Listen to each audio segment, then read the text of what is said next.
I'd like to start with a short video. I think it very much sets the stage for our discussion. It is a beautiful song. I think it will touch your heart, which is what we're all about today.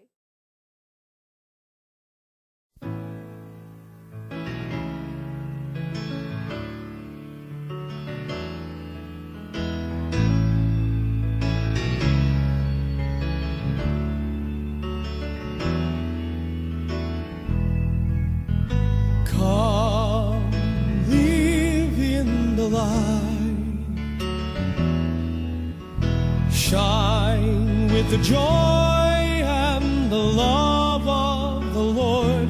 We are called to be light for the kingdom, to live in the freedom of the city of God. We are called to act with justice. We are called to love tenderly. We are called to serve one another, to walk humbly with God.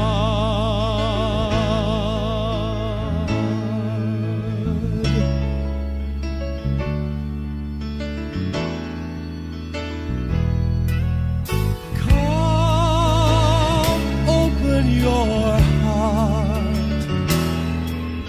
and show your mercy to all those in fear. We are called to be hope for the hopeless, so all hatred and blindness will be no more.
So hopefully that has set your heart in the right direction.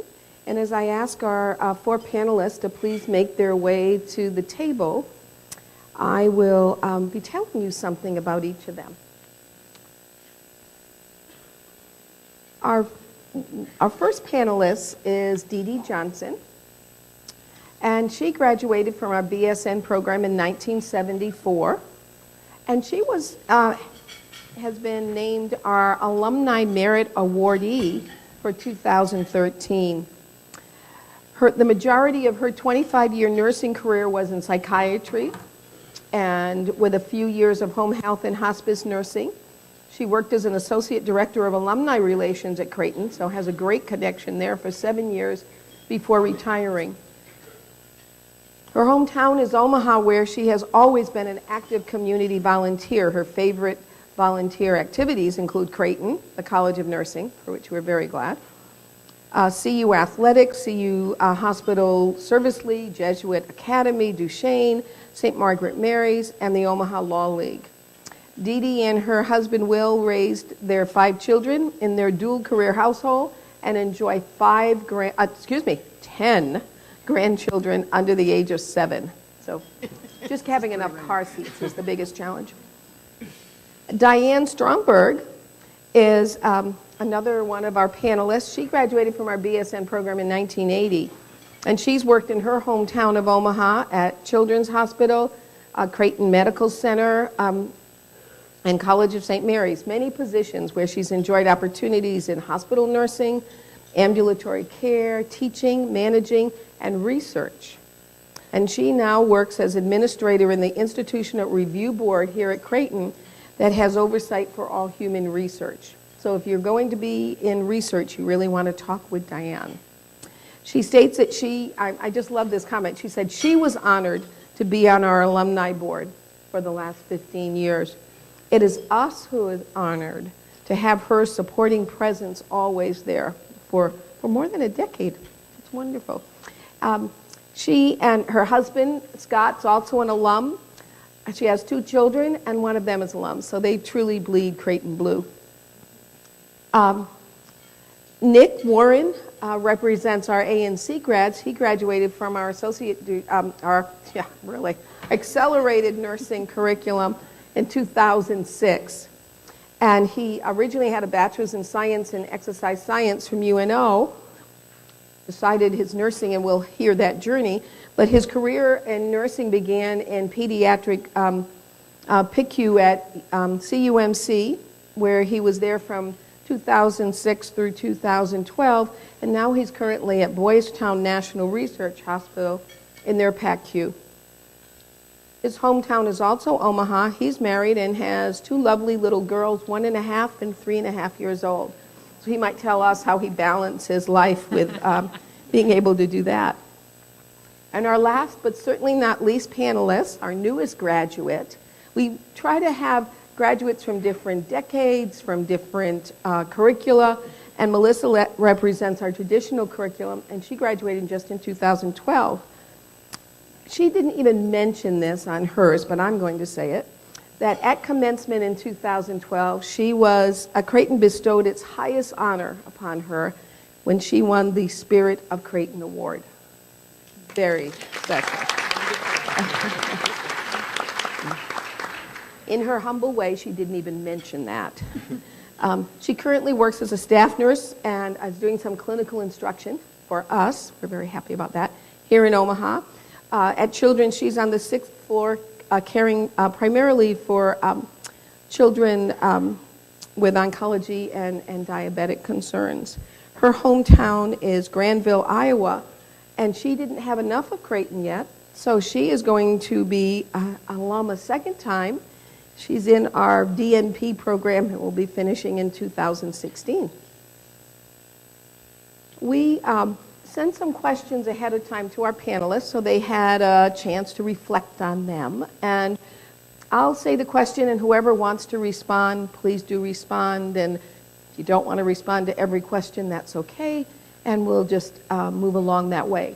When we'll do this till for about 40 minutes or so, 45 minutes, and then we'll open it up to questions. So as you're listening, again, the colored sheets, the little index cards that are on your table, please feel free to jot down any questions, and students from our Nursing Senate and CUSNA will pick them up from the table so that we can have that little question and answer time at the end. So our first question that we asked people to reflect on, our 4 panelist people, please tell us about your career path and why you chose that path, and maybe what some of the detours were along that path. Whoever would like to start, please do so.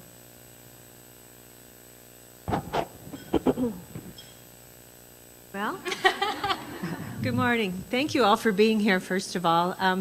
As I sat at the table and talked to the students, I was amazed at the energy, the intelligence, the confidence that you all have, and thank you for letting me be a part of it.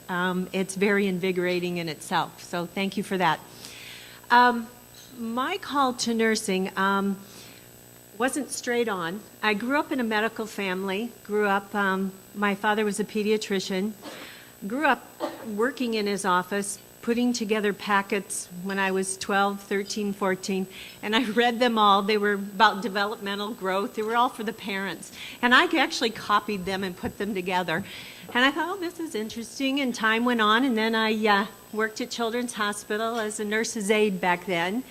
And always being and worked in his office, always being around in the medical field, I honestly never even thought about being a nurse, because in high school in the 70s, they said, you can do anything you want. You don't need to be a nurse or a teacher. And I thought, okay, I'll find something to do. I came to Creighton, spent a year and a half of all sorts of things. I don't even want to tell you all the classes I took that had nothing to do with nursing. And my father, to his wisdom, and they never encouraged nursing, he would come down and pick me up on Sunday mornings, because I was going to go home and do my laundry, you know. And he would pick me up before he made rounds.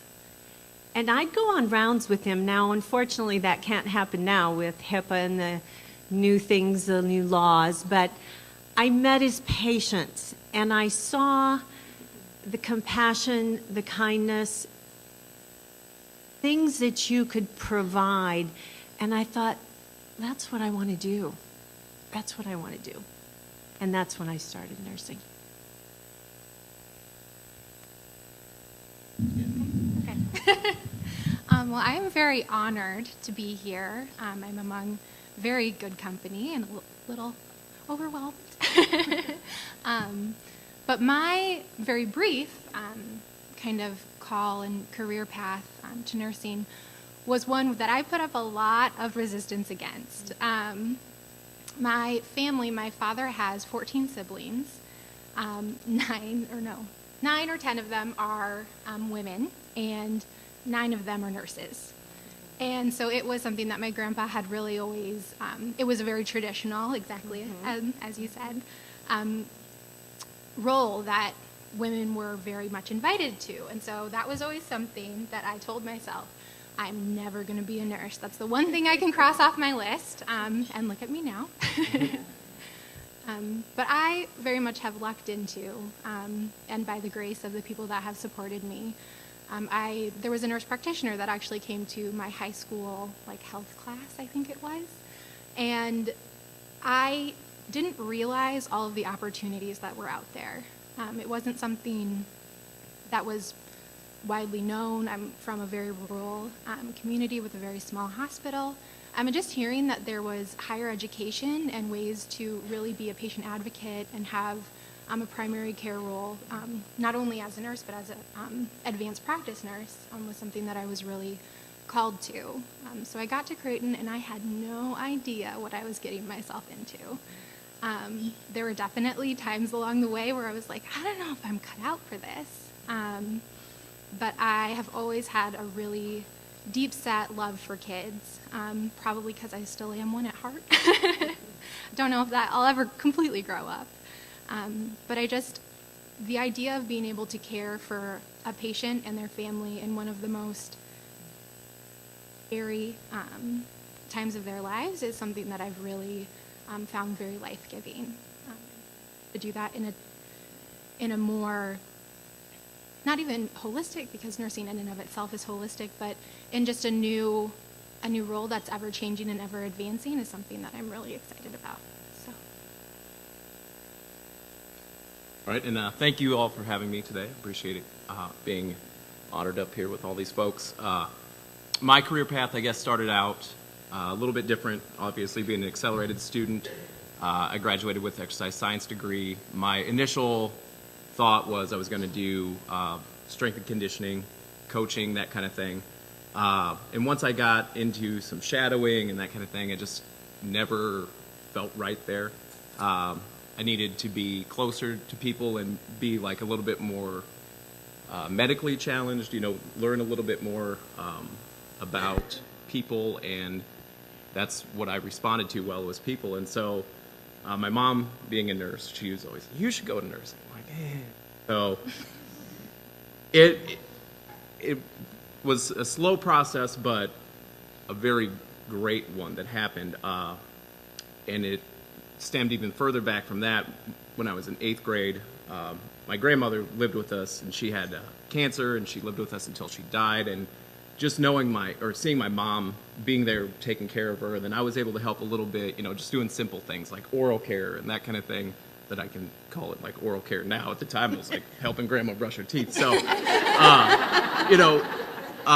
but it's like those little things along the way really guided me into nursing. And then in the accelerated program, being so fast-paced, and I don't know what I'm going to be doing, and my pediatric rotation was awesome. Like it just clicked with me, and so I loved working with kids, and that's how that worked out. And so then I had my preceptorship at Creighton in the pediatric ICU there, and just lucked into a job, and stayed there for 6 years and had a wonderful experience. And that's starting to change there. So the unit closed, and so now I'm at Boys Town, which is equally as awesome. So there's always opportunities out there, and that's kind of my career path.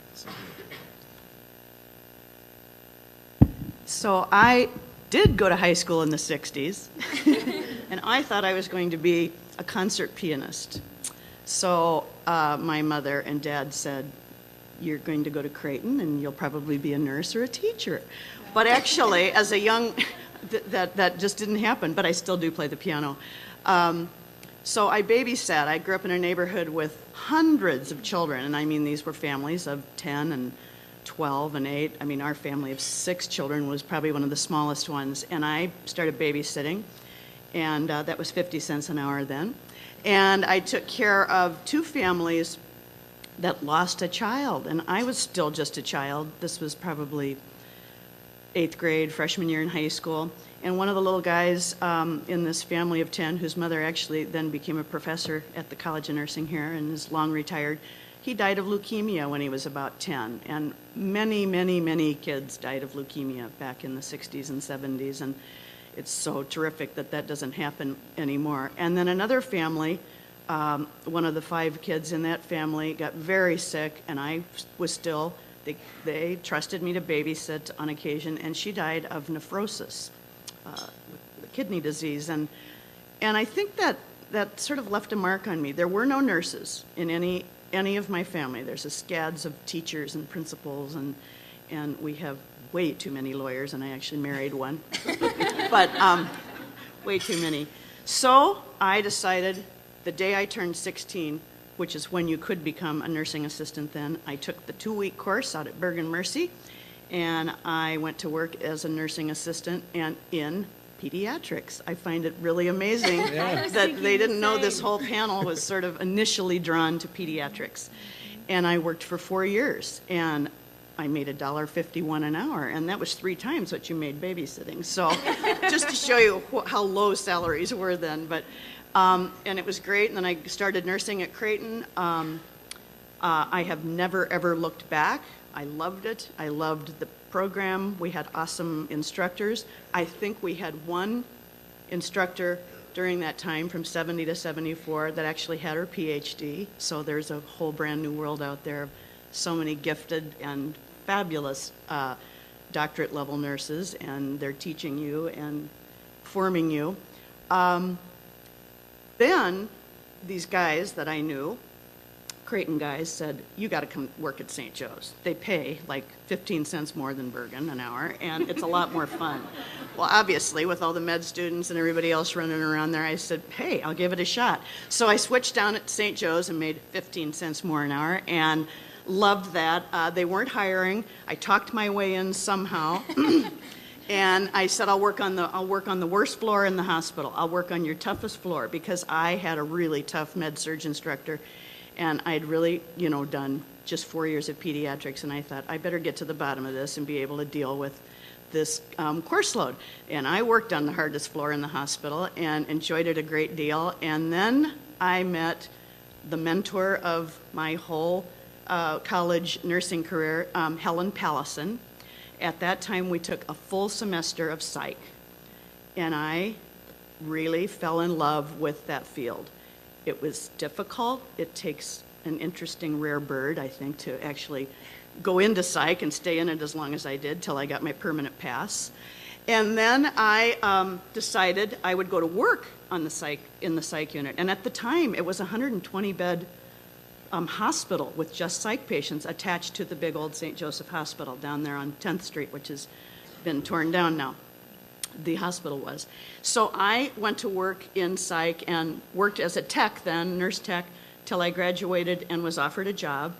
And I took a job on the adolescent unit and enjoyed it very much. But I had we got married, which will be 40 years this year, and my 40-year reunion from Creighton School of Nursing is this year as well. Very nice. So my husband decided maybe he'd go to law school. He didn't have enough degrees under his belt already. So I said, great, I've got this great job.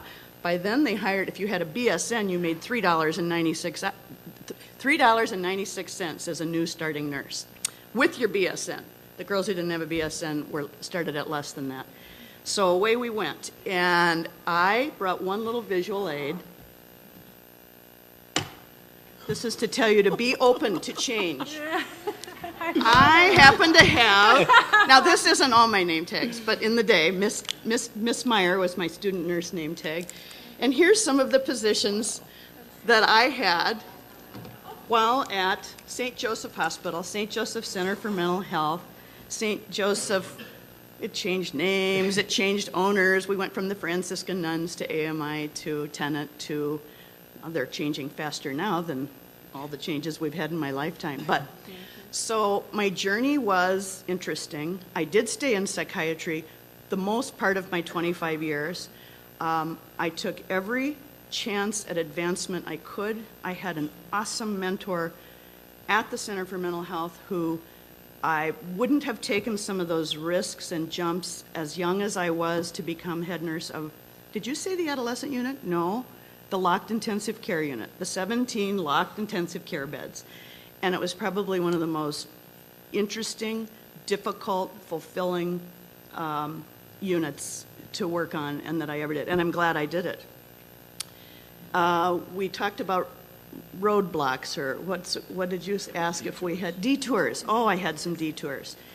We got married and my husband started law school, and 9 months and 8 days later, along came Little Rhythm. That's what we called it. And so I thought, oh boy, now I have to go back to work and I have a baby. And in those days, there weren't the 12-hour shifts or anything. So, and that worked out great. And eventually then, after a number of years and law school behind us and a decent job, then I had 3 babies, it seemed. And so all of a sudden I thought, I need to take a time out from full-time, and I had that awesome ability to come back in a number of part-time roles. And I had another baby, and then another baby, and then worked in there was things like, I was the nurse recruiter for 4 years. I did all the hiring and interviewing of all the staff for the Center for Mental Health.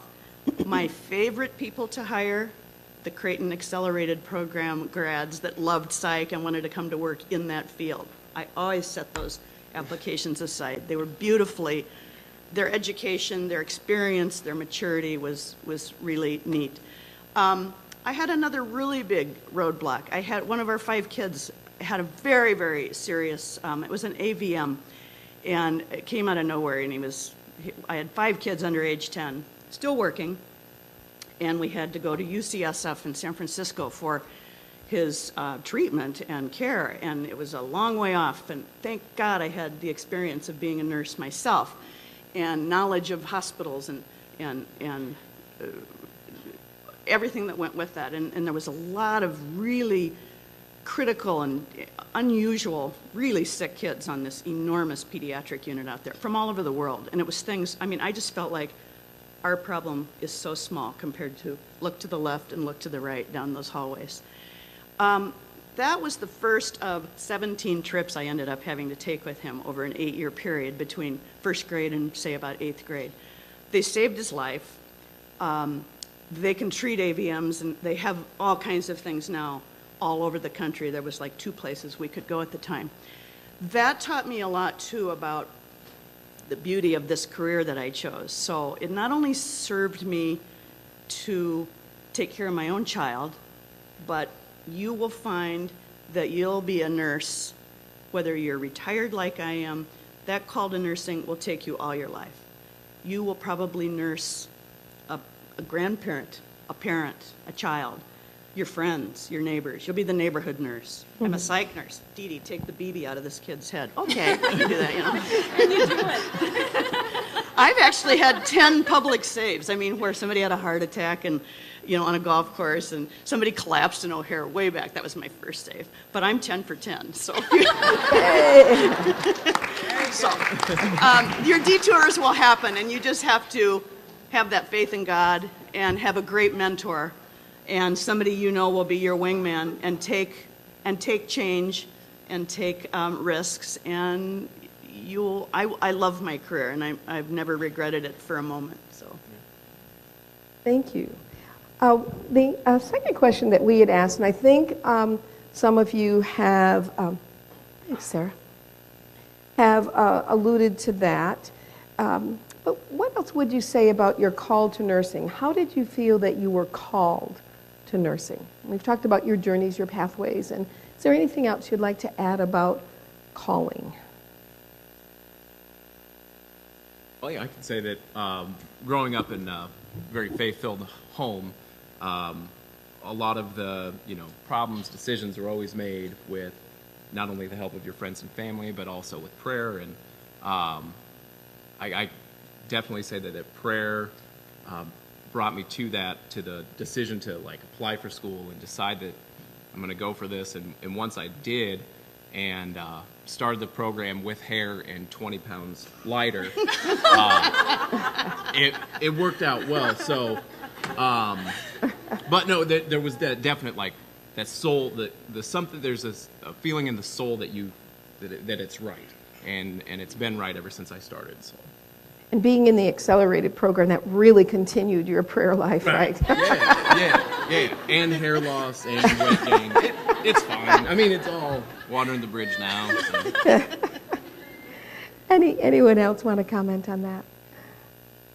The feeling that you can really make a difference when you talk about that.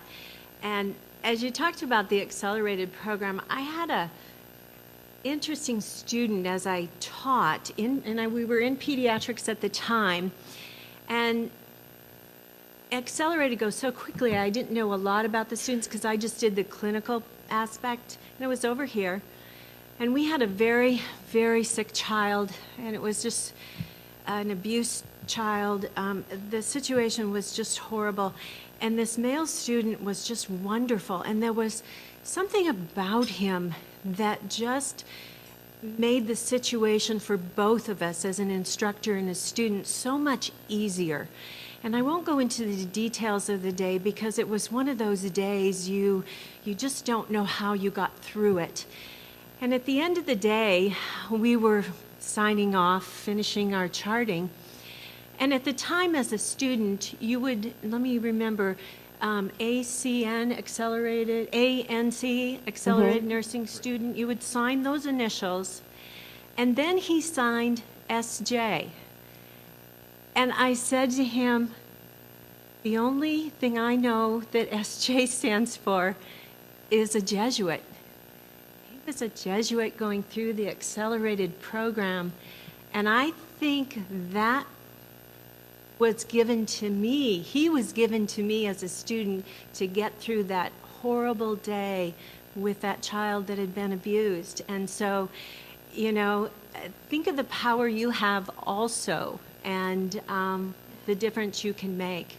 But that just occurred to me as you talked about that. That was an amazing day. I don't think I could have done it without that student who happened to be a Jesuit.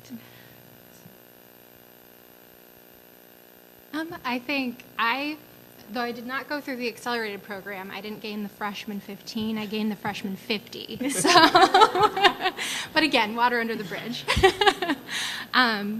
But I think that, as has been said, I think that there's just a series of moments that really don't define it, but just kind of continue that pull in the right direction. I think for me, and this is not a reflection of me, but more a reflection of how I was educated and the incredible men and women who kind of formed me in my nursing profession. But at the end of my preceptorship, I precepted at Children's Hospital on the floor that I currently work. I had an incredible preceptor, also an incredible mentor who was a Creighton grad. But I got to my interview that day, and I had met with the HR recruiter, and she was fantastic, but a little intimidating for me. I think she does this all the time and was just all business. And we were riding up in the elevator, and there was a parent of one of the children I had taken care of. And my nurse and I had actually taken care of her son when he was diagnosed with cancer. And I was clearly not in my scrubs. I was in my little suit that I had bought like 2 days before because I didn't own one. She was like, "You're here for your interview, aren't you?" And I was like, "Yeah, I am." And she turned to the HR lady who was bringing me up in the elevator, and she said, "You're crazy if you don't hire her." So I think that is just a complete reflection of how I was educated and the call that's there. I kind of needed that extra punch. Who knows if I would have been hired otherwise. So. Hey, we also asked you to share with us how you bring spirituality to your workplace. Well, my workplace is no longer, but there was two things that I thought about when I read that question. It dawned on me when I was in my third year of Creighton and followed a mother for our OB course before she delivered, and got to be there. And when I saw that very first live birth, I thought, how can you not believe there's God? And then I took a break from psych, as I said, and I worked in home health and hospice. And when you sat with your very first patient that dies, right there with you, that is just, it sort of sums up the spiritual piece. To think of the hands-on care, whether you stay with patients in the hospital, in a clinic, in a whatever field of nursing you all choose, whether they never wake up and never see you, you're at their ventilator and IVs, everything that scared me to death, so therefore my other career track. You have a power beyond so many other people in so many other professions. And you make a difference. And I can't tell you how many family members, elderly, you can interpret for people. Just to go with an older aunt or uncle to a doctor appointment to understand what they're telling you. What is this diagnosis? It's just a really rewarding thing to this day. I have dear friends, one with MS, who I watched finally wither away and be put in a nursing home, and I got to be there when she died. And she couldn't speak for the 2 years she was in the nursing home. It's just a unique gift that you've all been given. Obviously, you've been called to this. And I think spirituality will it's just part of it. It goes part and parcel with this profession, so. Well, find sitting with families and patients of all different religions when there's a crisis, a death imminent. Pray. That's what you do. You touch. It will be there. You don't have to look for it. It just comes, and you have so much to give that family that you'll never know it till maybe years later when you encounter them somewhere else, and realize they will let you know the impact, and that's so rewarding and so much strength. So when you have difficult days and deaths and patients that are very difficult to look at their, and I was in pediatrics a long time, and unfortunately dealt with a lot of committees or clinics that were sexual abuse, abused children, cancer. Back then, we didn't have the special units. Everybody was all together. So, but you will find that you can really touch those lives by just taking a moment and being there for them, and touch and waiting for them to speak, letting them tell you what they need. And that's the spirituality. That's whomever you believe, however you believe, that's where my strength came from.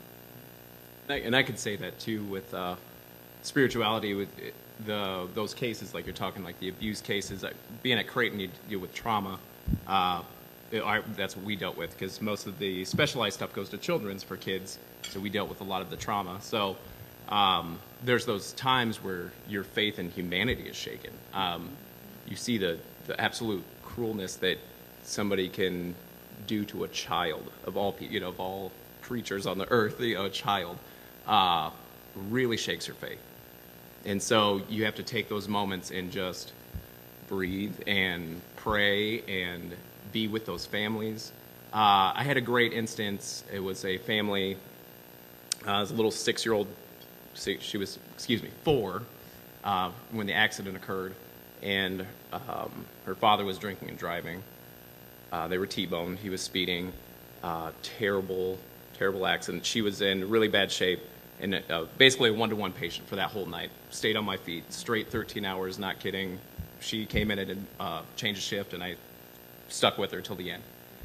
She did great, and I've always thought about her. And then working at Boys Town, I saw this name on my patient list. I'm like, God, that name just sounds really familiar.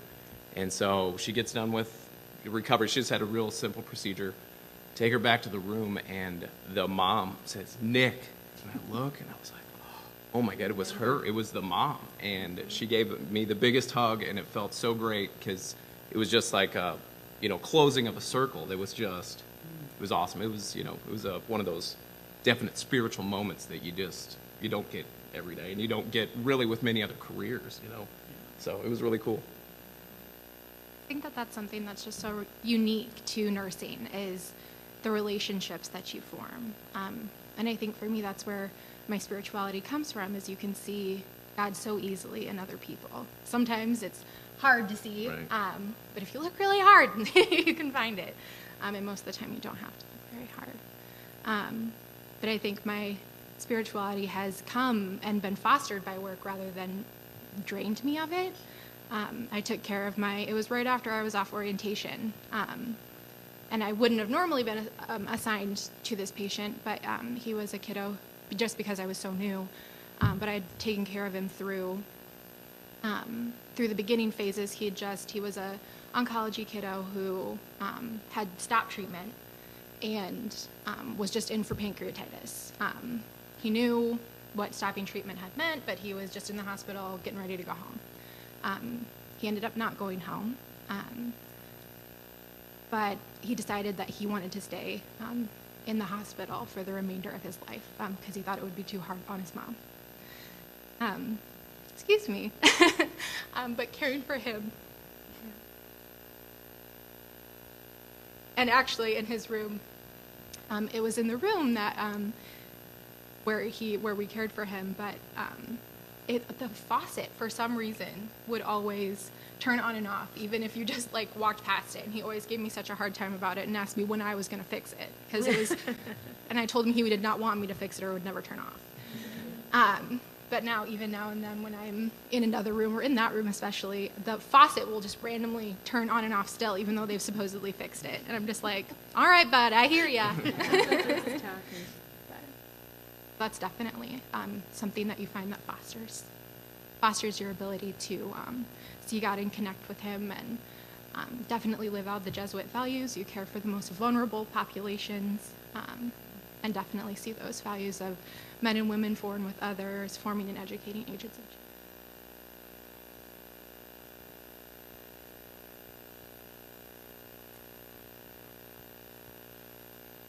Shared your very, very positive journeys, but have there been times when perhaps you doubted yourself or your chosen profession? And if so, how did you get back on track? What got you back to it when you had those doubts? Or if you had those doubts? I don't.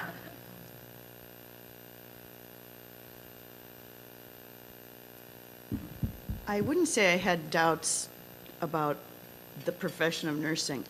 When Creighton and Tennant decided to sell and close the Center for Mental Health, in a sense, that was, I'd been a nurse 25 years, mostly there, and that sort of spoke to me that perhaps my career, my time as a nurse has come to a close.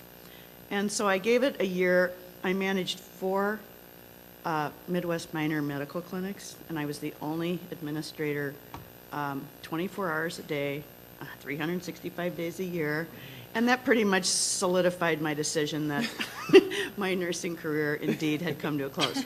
And then I took an entirely different track. I've always been extremely connected to Creighton and served in a variety of different volunteer positions, and there was an opening in the Alumni Relations Office, which I think 65 people applied for. So I took an extremely different tack and became, at the time, Assistant Director of Alumni Relations.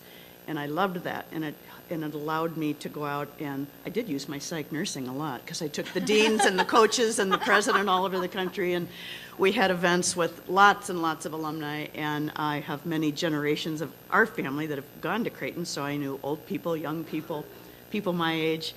And it was wonderful to be able to go out and connect and see what the young nursing alumni were doing all around the country. And so just as an aside on this, I'd like to tell you to treasure this institution that you've all chosen to attend and stay connected to it later when you're out and you're in all parts of the country. You'd be surprised, you might be able to get a job because of your Creighton connection, or find a dentist, or find a great doctor, or find a friend in a city. Who knows where you're going to all end up or where your travels will take you. But so that career change didn't end my nursing that I still do for my friends, for my family, in some of my volunteer work. And you're going to hit different bumps and paths, but then you have to roll with it. Have any major detours? You're too young. I'm still early, right? Yeah. So. And I haven't really either. I've been very fortunate to find nursing in different avenues. As it was shared, I've done many things, from poison control center to teaching, and your nursing will always be there for you in whatever path you want to take. And I don't see any of that as a detour. Well, when Dede shared her story, she spoke very much about a mentor and how that mentor was so important to her. Do any of the rest of you have a story about a mentor that has helped you along your journey? And for any of you sharing, what qualities do you look for in a mentor? I can speak to that. I have had a plethora of incredible mentors, many of whom are in this room. Definitely my first mentor was my mother. She made me into the person I am today. So it's great that she's here. But definitely finding people that believe in you and see the positive characteristics in what you have to give. Definitely Ann Ortwick, Mary Beth Hersinger, and Lisa Grovis were huge in my senior year in helping me decide where I want to go with my career. Should I go back to school? Should I take this job? And I think that those were definitely the biggest things. Just constantly giving you the positive affirmation and being willing to have those come to Jesus talks with you as well. Someone that's going to be honest with you, but always has your best interests at heart. It's not always going to be nice and warm and fuzzy, and sometimes that's what you need, especially me, because I like to keep things warm and fuzzy most of the time. But definitely when you go into the workplace, finding those people that are going to have your back. I had incredible people that oriented me, and I actually just recently, we've been going through a really high census, high acuity time at Children's in my first year. I'm approaching my second year, which is kind of crazy to think on the floor. But I just took the time to thank all of them and just write them thank you notes and put them in their mailboxes, because all had my back and made me believe that I could do it. And especially my supervisor, when we did my 1 year eval, she had written me a card and she was like, this is the hardest thing that you'll never have to do again. So you will get through it, definitely with kind of standing on the shoulders of giants. So. I think for me, it's just being in the hospital. There was multiple people that can kind of shape and guide, and there's people that you could always look to ask questions, and most of them being nurses, and they're the go-to people, and so you have to be willing to say that there's times where you need some guidance, you need help, and there's nobody specific that I could say that, but there was just multiple people along the way, and all of them just happened to be nurses. One of my daughters is a nurse, and she called me several years ago. Her husband was in pilot training in Del Rio, Texas.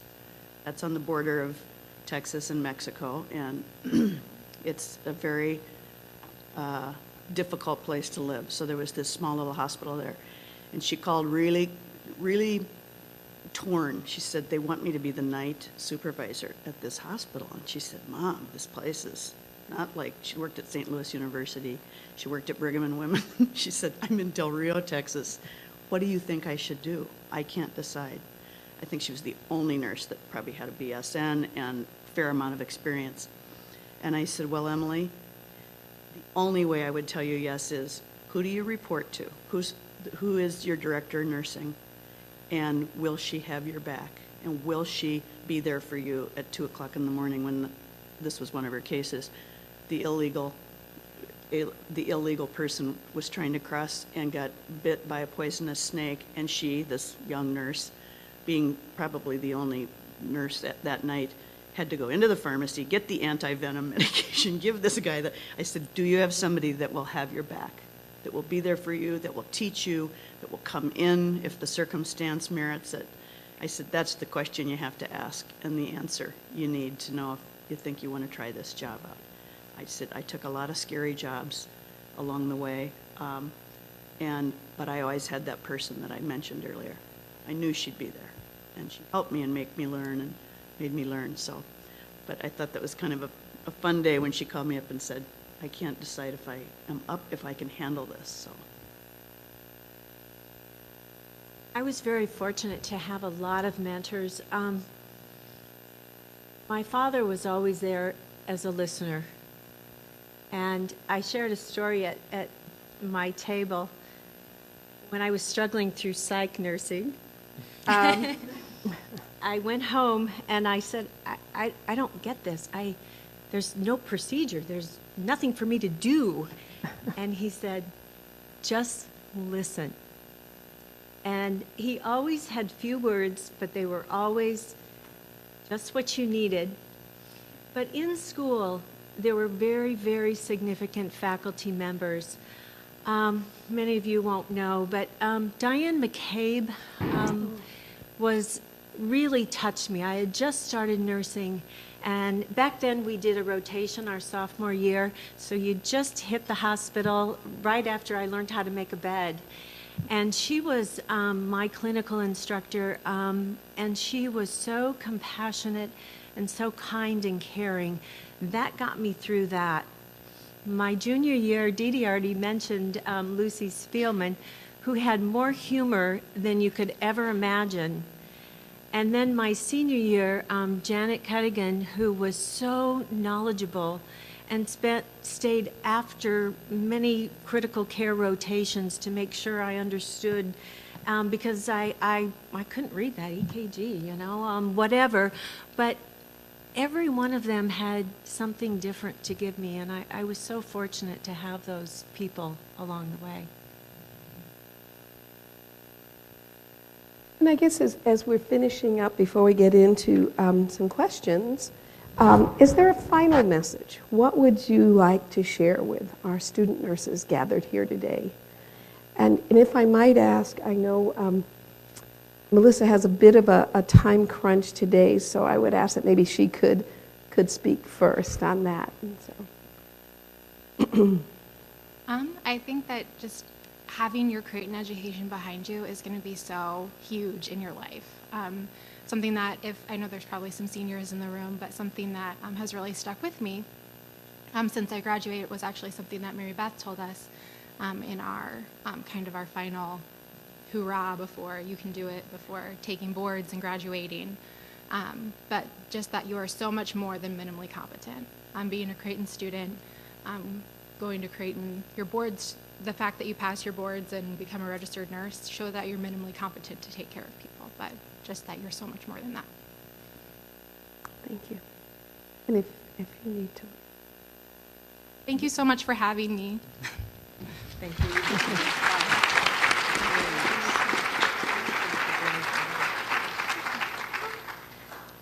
I guess my message would be a couple things. So, Creighton, share what you have with others. So, take those gifts and take your talents and really use them to the finest you can, whether that's going on to become a nurse practitioner, caring for patients at the bedside, and take that and then give back to others. We all have different gifts besides this gift of being able to. We're an interesting group that can become nurses and handle all the different things that entails, particularly body fluids of every type, size, smell. Not a lot of people can handle that, so you've already all crossed that threshold. But give back to others in everything you do, particularly when you get to the point in your life, like I am, where you can choose what you want to do and who you want to serve.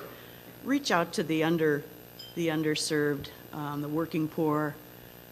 Make what you do with your life worth more to other people than, and you just get back threefold. And when you can, like some wonderful people that afforded all of us to be able to come to Creighton or afford an education, or if you can, give back to Creighton too, because that's what makes this place so terrific, is the generations of people that were able to work hard, put a fellow through law school, and we worked hard as a team and got our kids educated, and now we can kind of sit back and say, it's also time still to share and share our gifts with the people that need that right now, whether it's a Creighton student or needy poor people. So that would be my message. We learn that at Creighton. You don't learn that down the street, down the road 50 miles, but you learn it at Creighton. I guess my message would be just to be mindful of who you are and understanding the situations that people are in when you're dealing with them, and just always rely on what you know and what you have in your heart, really, just to know that you can use that, and be mindful of everything that encompasses nursing. So I would say you've chosen a wonderful profession. You will never regret it, and you'll have many, many opportunities to do anything you want and take any path you want. So we have a few minutes left. If you have questions on your card, if you would hold them up. Some people from Nursing Senate or CUSNA will gather those for you.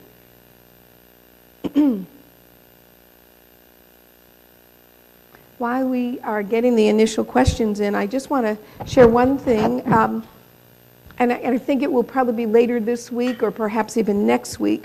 We'll be sending out a survey. It'll be, very easy, just a link to click on, a few questions, just to get your sense of how you felt about this event. Did it reach the goals that we were trying to reach in terms of looking at your faith journey and your calling and how that all fit together here at Creighton. So we will be sending that to you, as I say, in a week or two at the latest. Do we have some questions? If you want to bring them forward.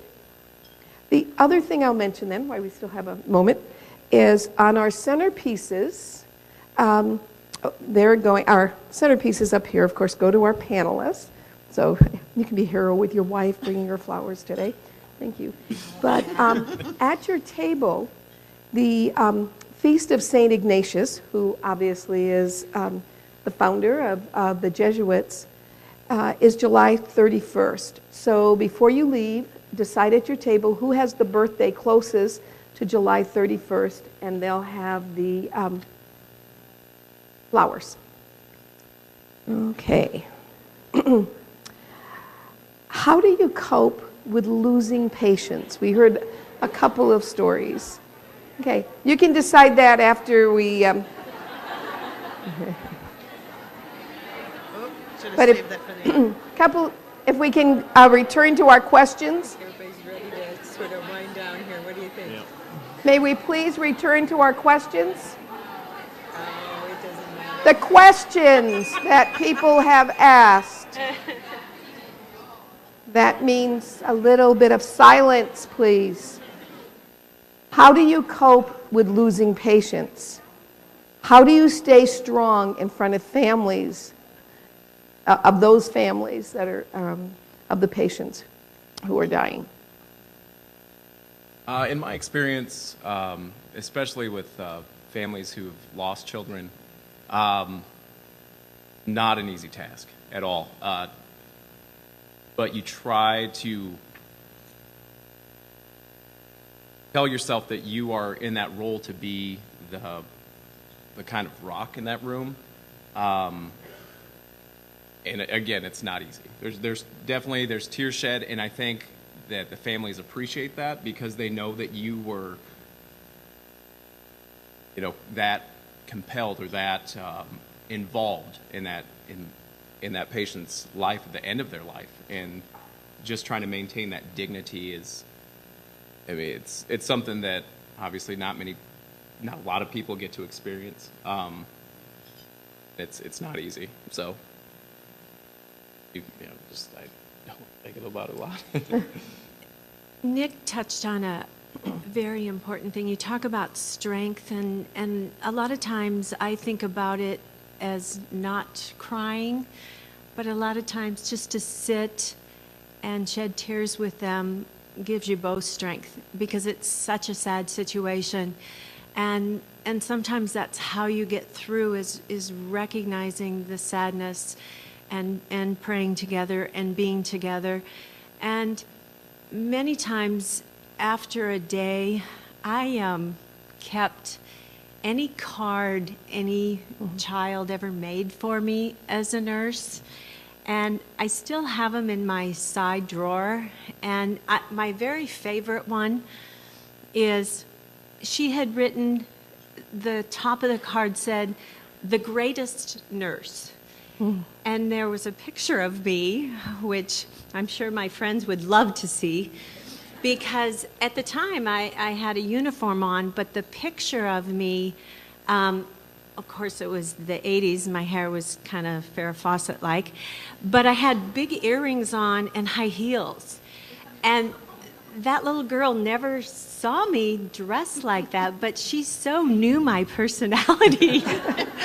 And so I have a death, and I pull those out and try and remember what I'm there for and what I can do. And I guess I get my strength from the children that have passed away.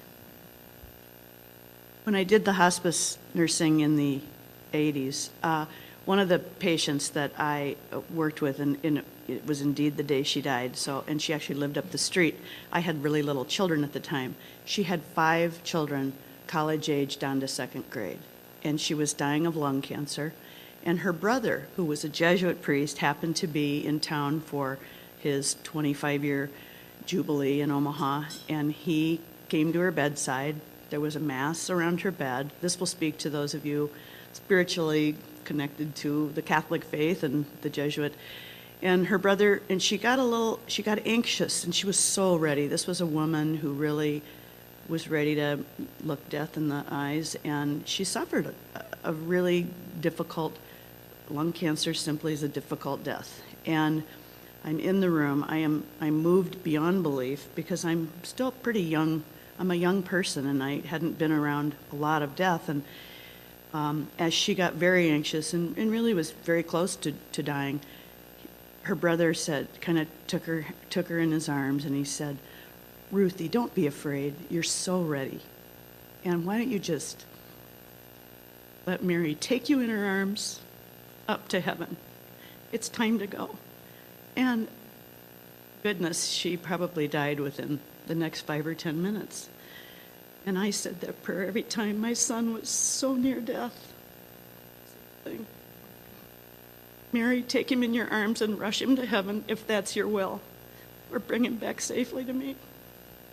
He's safe and sound and practicing the field he was most frightened of as a child. He's an anesthesiologist, critical care doc now. And so I said, "I can't believe that, Dan. You really cussed those anesthesiologists out." So I think your faith in God, and I know many, many of you in this room, regardless of your religion or belief, your God, well, you have to always sort of let God lead your way and help you through things, including deaths. They're going to be part of your life, your life journey here, whether it's in nursing or with family. So, yeah. No man is an island. 2 questions. They really are asking about the same thing. If you don't know what kind of nursing you want to go into, how do you decide? What's your best advice on how you make decisions about the field, the aspect of nursing that you want? Calls you when you're in that rotation and you find you love it. I knew I couldn't be that psych nurse. I talked way too much, even though I tried to listen. But when I was in pediatrics, I just knew it. I knew that's where I needed to be, and I think that happens. And I know you don't get your first choice necessarily right out of school. It's difficult. Mm-hmm. And again, sometimes you have to, if you need a job, and you're not going to get your ideal shift, your ideal job, your ideal niche right away. But you can journey, you can get there. You might have to take something that, so you can pay your bills and pay your student loans off, right. and you'll be amazed where that journey might lead you. And if you want another area bad enough, work hard and be a great nurse, and you'll get there. Completely agree that if you just get started, then you can see how other people, where they work, and how it everything kind of works together in a hospital, or a hospital setting isn't for you, then you know that right away. So I mean, just get started initially wherever you can, and then go from there and just start your journey, because you just never know what's gonna pop up. And I think, there was the one last question. Who are you rooting for in the Super Bowl? And we know since New England's not there, we don't really care, but. Oh. Right. I'm for the Broncos. Boy, it's I think the Seahawks might get it. I kind of like the older quarterback coming from my era, but that young, spunky Seattle, I don't know. I'll have to call you later. Well, thanks so much to our panelists for sharing your heart, your soul, your journey. Nice to meet you. That is a And- nice, that's an awesome history. As before we end, instead of a benediction, we're going to see one more short YouTube. And actually, the song in the YouTube is based on the prayer of Saint Ignatius. And you know, as you've been indoctrinated in and thinking about Jesuit values, Ignatian values, discernment is an important part, and this kind of goes along with that. So we will end with this, and when it is over, please feel free to leave. The person with the birthday closest to July 31st, pick up your flowers, and enjoy the afternoon.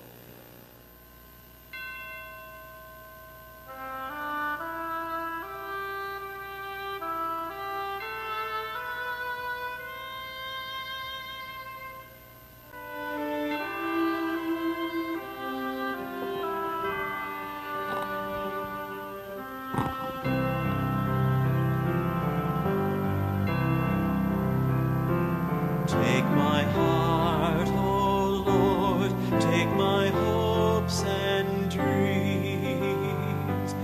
Take my mind with all its plans and schemes. Give me nothing more than your love and grace. These alone